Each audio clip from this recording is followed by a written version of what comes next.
The silence in my old house was a comfort, you know. It was a sound I'd earned. After a lifetime of city noise, the gentle creak of the floorboards and the whisper of the wind through the big oak in the yard were my symphony.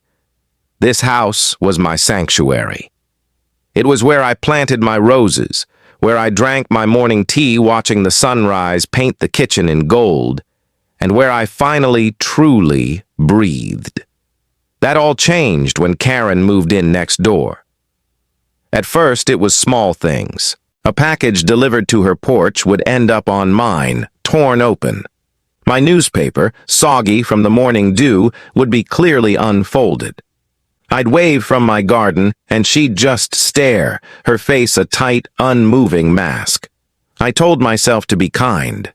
Maybe she was lonely. Maybe she was just particular. But then the boundaries began to blur. I'd come home from the grocery store, and a few things in my fridge would be slightly rearranged. A book I'd left on the coffee table would be on a different page. It was subtle, a feeling more than a fact. A persistent chilling sense that my sanctuary was no longer entirely my own. The first time I found her inside, my heart just stopped. I walked into my living room, and there she was, standing by the mantelpiece, holding a small porcelain dove my grandmother had left me. "The dust on this is simply shameful," she said, as if she were a concerned aunt and not a trespasser in my home. My voice was a strangled whisper. "Karen? What are you doing in my house?" She didn't even flinch. She just put the dove down, a little too hard, and sighed. "The door was unlocked, dear. In this neighborhood, it's an invitation. I was just checking on you.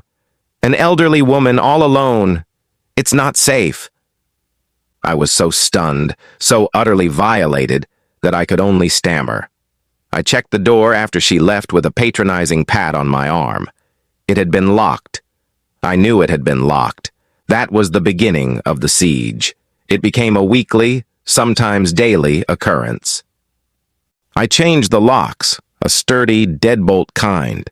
It didn't matter. I'd come home and there'd be a note on my counter. "Your milk was about to go sour, dear. I disposed of it." Or I'd wake up from an afternoon nap to the sound of her vacuuming my hallway. I called the police. They were polite, sympathetic even. But it was her word against mine. "She says you gave her a key, ma'am. She says you're forgetful." They'd have a quiet word with her, and for a day, maybe two, there would be peace. But the silence would feel different then, heavy, waiting. And then it would start again. The feeling of being a ghost in my own home, of my most private space being treated as public domain, was chipping away at my soul. I stopped feeling safe. I stopped feeling at home. The fear was a constant, low hum in the background of my life. I was sitting at my kitchen table one evening, staring at the back door, feeling a profound and desperate exhaustion. I couldn't fight her head on. She was a force of nature, wrapped in a cardigan and wielding a sense of righteous entitlement that was utterly impenetrable. I needed proof. Not for the police, not anymore. For me. I needed to see irrefutably the moment she crossed the line. And that's when I saw it. The can of paint. It was left over from when I'd painted the garden shed a beautiful, vibrant cobalt blue. It was just sitting there on the basement steps, a dull metal can. But to me, in that moment, it looked like hope. It looked like an answer. I didn't want to hurt her. I'm not a violent person. I just wanted the truth. I wanted a mark, a stain, an undeniable testament to her violation. So, I got to work. It wasn't a complicated trap, not like in the movies. It was simple, almost childish. I took the mechanism from an old mouse trap, the kind that just snaps shut. I rigged it to the inside of my front door frame, right at the top, where it was hidden by the shadow of the lintel. And then, very carefully, I suspended a small, clear plastic bag filled with that thick, cobalt blue paint. I positioned it so that when the door was pushed open from the outside with force, the way she always did, never a gentle turn of the key but a shove, a pin would release and the bag would fall. The rest of that day was the longest of my life. Every sound made me jump. I felt guilty, and then I felt angry at myself for feeling guilty. This was my house, my castle. She was the one in the wrong. The next morning, I left. I made a show of getting into my car, backing out of the driveway, and driving down the street.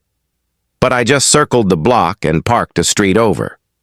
I walked through the back alley, let myself in through the garden gate I always kept locked, and slipped inside through the back door, my heart hammering against my ribs. I waited in the silence of my kitchen, barely breathing. And then I heard it. The crunch of gravel on my front path. A shadow fell across the frosted glass of the front door. There was a jiggling sound, the scrape of a key, my key, or some copy she'd had made, in the lock. The knob turned, and then the door flew open with its usual violent shove. There was a soft pop, followed by a wet splat. A moment of pure, suspended silence. And then a shriek that tore through the quiet morning. It wasn't a sound of pain, but of sheer, unadulterated outrage. I walked slowly to the front door, and there she was, Karen. Standing frozen in my doorway, drenched from the shoulders up in brilliant, dripping cobalt blue. It was in her hair, streaming down her face, staining her pristine white blouse a magnificent messy indigo. The little plastic bag lay deflated at her feet, a blue puddle spreading around her sensible shoes. She saw me, and her eyes, wide with shock and fury, looked like two pale marbles in a cerulean mask. "What is the meaning of this?" she spluttered, blue droplets flying from her lips. I didn't say anything at first. I just looked at her. I looked at the blue handprint she'd left on my white doorframe from trying to steady herself. I looked at the undeniable, glorious evidence of her crime, painted all over her. "The meaning, Karen," I said, my voice calm and steady for the first time in months, "is that you are covered in proof. Proof that you broke into my home. Again." I picked up my phone from the hall table, where I'd left it recording, the camera pointed right at the door. The little red light was blinking. "I've got it all on video this time. The breaking, the entering, and the decorating." The police came. They took one look at the blue-faced woman shrieking on my porch, at the video, at my simple, harmless trap, and they couldn't hide their smiles. This time, it wasn't a quiet word. This time, it was a trip to the station. The evidence was, quite literally, all over her. She moved away a month later.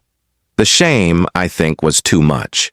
She couldn't walk down the street without being the blue lady. The stain on her reputation was far more permanent than the paint, which, I heard, took weeks to fully fade from her skin. My house is quiet again. But the silence is different now. It's my silence. It's peaceful. Sometimes I look at the faint, bluish tint still visible on the concrete of my front step, and I don't see a mess.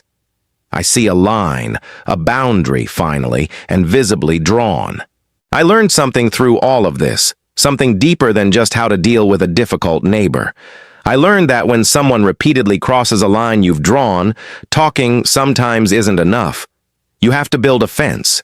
You have to make the line so visible, so tangible, that they simply cannot pretend it isn't there. Sometimes you have to use a little blue paint, not to cause harm, but to reveal the truth. Because the truth, no matter how messy or colorful, has a power all its own. It can clean, it can clear, and it can finally, blessedly, give you back your peace.